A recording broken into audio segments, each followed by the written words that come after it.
Herkese merhaba, Çiçekli Mutfağım kanalına hoş geldiniz. Bugün yıllardan beri değişmeyen ölçülerimde muhteşem bir Kıbrıs tatlısı tarifi paylaştım.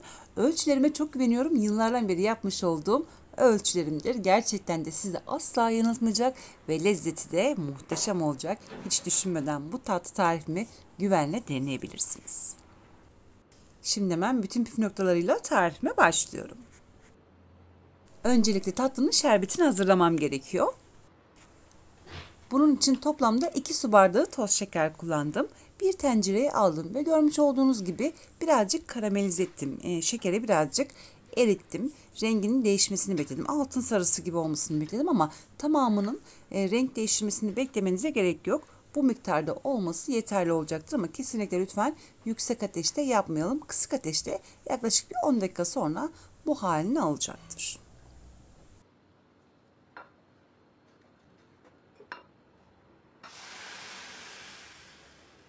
2 bardak soğuk su ilavesi yaptım. Soğuk su ilavesi yaptıktan sonra görmüş olduğunuz gibi şekerler katı bir kıvam aldı. Bu gayet normaldir. Tekrardan bu tencereyi şimdi ocağa alacağım ve şekerlerin erimesini bekleyeceğim. Yani kaynadıktan bir 10-15 dakika sonra altını kapatabilirsiniz. İndirmeye 3-5 dakika kala 1-2 damla limon sıkabilirsiniz.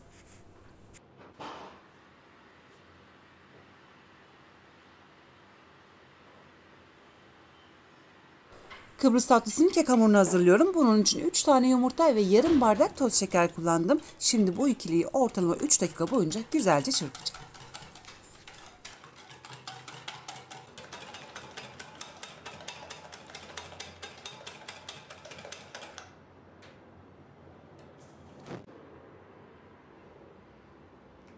Bir su bardağından bir parmak eksik ayçiçek yağı kullandım.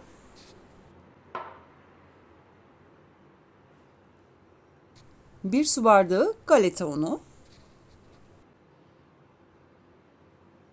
Bir su bardağı Hindistan cevizi ilavesi yaptıktan sonra hepsini karıştırıyorum.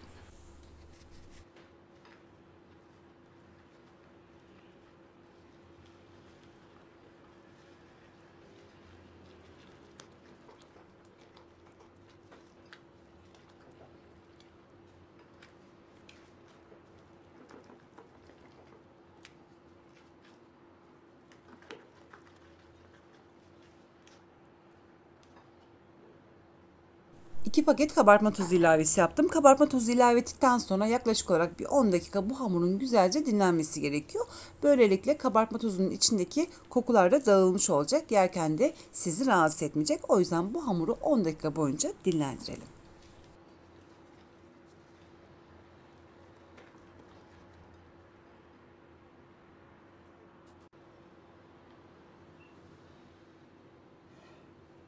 Hamur dinlenirken ben de şimdi hemen cevizlerini hazırlıyorum. Toplamda 1 su bardağı ceviz kullandım. İsterseniz robottan çekebilirsiniz veya lezzetini kaybetmemesi için benim gibi bu şekilde bıçakla ince ince doğrayabilirsiniz.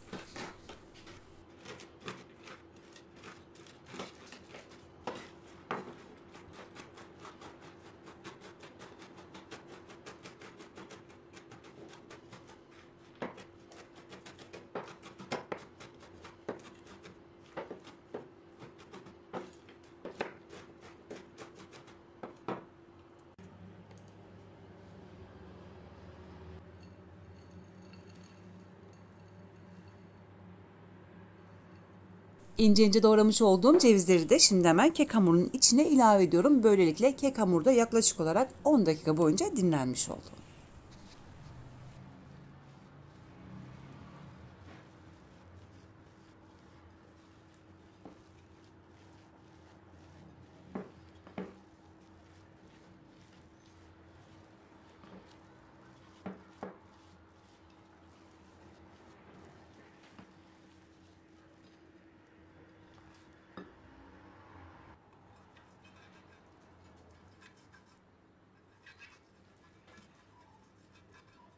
Borcamı güzelce yağladım ve şimdi hemen kek hamurunu bu borcama güzelce döşeyeceğim.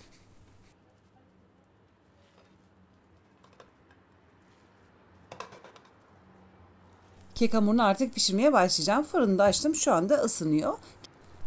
Bu tatlının en zor kısmı burası diyebilirim sizlere. Bu kek hamurunu tepsiye çok düzgün bir şekilde yaymamız gerekiyor. Aslında zor değil ama birazcık uğraştırıyor. Ama ben sizlere bir püf noktası vereceğim. Böylelikle tabanına çok kolay bir şekilde yayacaksınız. Elinizi birazcık ıslatarak, hafif vurarak bu şekilde düzgünlük kolaylıkla sadece 10 saniyenin içerisinde sağlamanız mümkündür. Tekrar kaşıkla da bir düzgünlük sağlıyorum. Kaşığı da ıslatabilirsiniz. Tepsiyi fırına veriyorum. 180 derecelik fırın ayarında ortalama 35 dakikanın içerisinde kek hamuru pişecektir.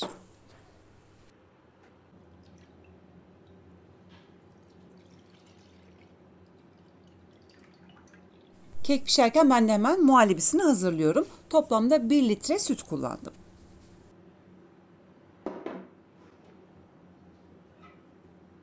4 yemek kaşığı toz şeker,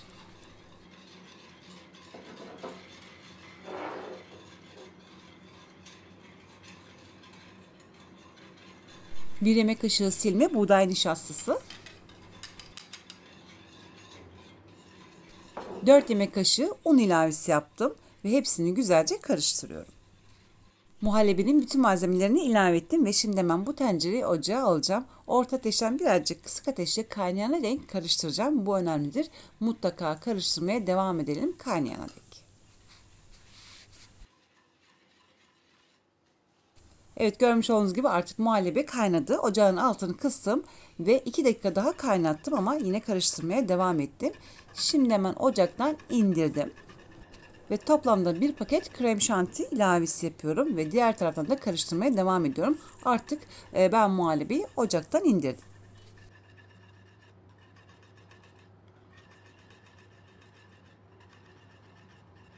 Ve bir yemek kaşığı da tereyağı ilavesi yaptım. Artık muhallebimiz hazır. Lütfen daha güzel pürüzsüz olması için de blenderdan çekerseniz daha güzel olacaktır. Soyulana kadar da yine 2-3 defa da karıştırmaya devam edelim ki topaklanma olmasın.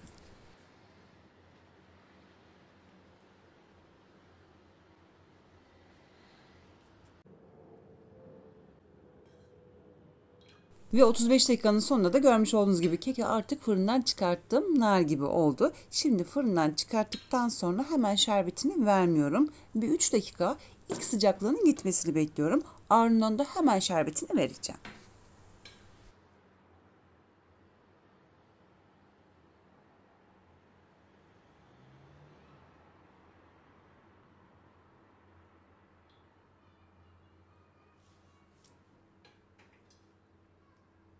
Üç dakika geçti ve şimdi hemen şerbetini veriyorum. Şerbetini de böyle birden vermiyorum. Yavaş yavaş veriyorum.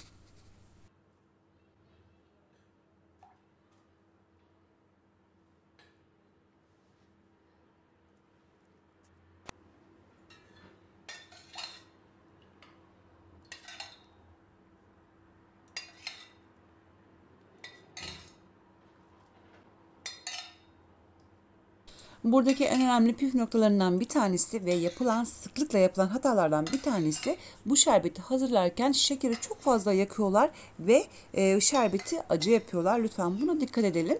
Kesinlikle acı olmasın. Sadece şekeri ocağa koyalım, bir 10 dakika birazcık renk değiştirmesi yeterli olacaktır. Ardından da suyunu verelim. Kesinlikle acı olmayacaktır ve gerçekten de çok lezzetli oluyor bu şekilde yapılırsa.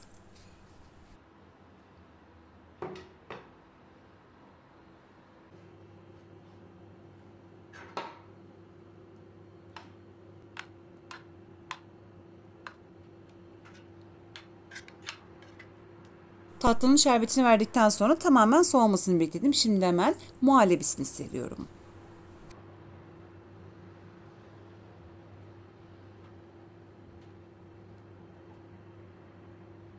Bu arada hemen şunu da belirtmek istiyorum. Ben muhallebiyi kenara almıştım. Ara ara karıştırayım daha güzel olsun diye. Fakat benim oğlum içine kırılmış ceviz ilavesi yapmış benden habersizce. Birazcık da Hindistan cevizi ilavesi yapmış. O yüzden kusura bakmayın ama gerçekten de lezzetli olmuş. Eğer kötü bir lezzet sonucuna varmış olsaydım kesinlikle yayınlamazdım ama lezzeti gayet güzeldi. O yüzden de bunu da belirtmek istiyorum. Kusura bakmayın. Gerçekten de bazen istemediğimiz şeyler de olabiliyor.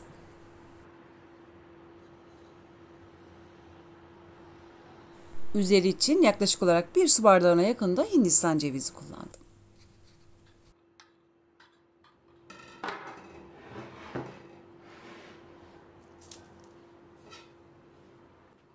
Ve artık tatlımız hazır. Görmüş olduğunuz gibi muhteşem oldu. Şimdi bir gün boyunca bu tatlıyı dinlendireceğim.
Ve artık toplamda aradan bir gün geçti. Şimdi hemen tatlının iç dokusunu göstermek istiyorum. Gerçekten de muhteşem bir tatlıdır. Sürekli yıllardan beri yapmış olduğum bir tatlıdır. Kesinlikle olumsuz bir sonuç şimdiye denk hiç almadım. Bu tatlının en büyük özelliği dinlendikçe lezzetini artıracaktır. Eğer misafirleriniz gelecekse bir gün öncesinden bu tatlıyı yapabilirsiniz. Hatta 2 gün öncesinden de yapabilirsiniz.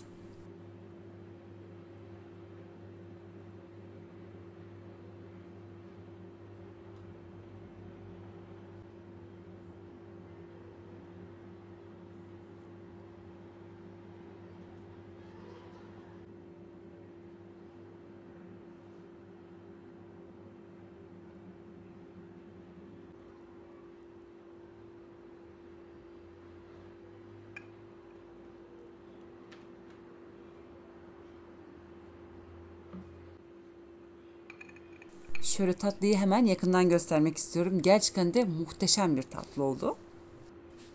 Kek hamuru zaten çok lezzetli. Muhallebisi de çok lezzetli. Hindistan cevizi de bu tatlıya çok güzel yakışıyor. Hele ki şerbeti daha da lezzetli. Gerçekten de muhteşem oluyor. Hiç düşünmeden bu ölçülerimle gönül rahatlığıyla deneyebilirsiniz.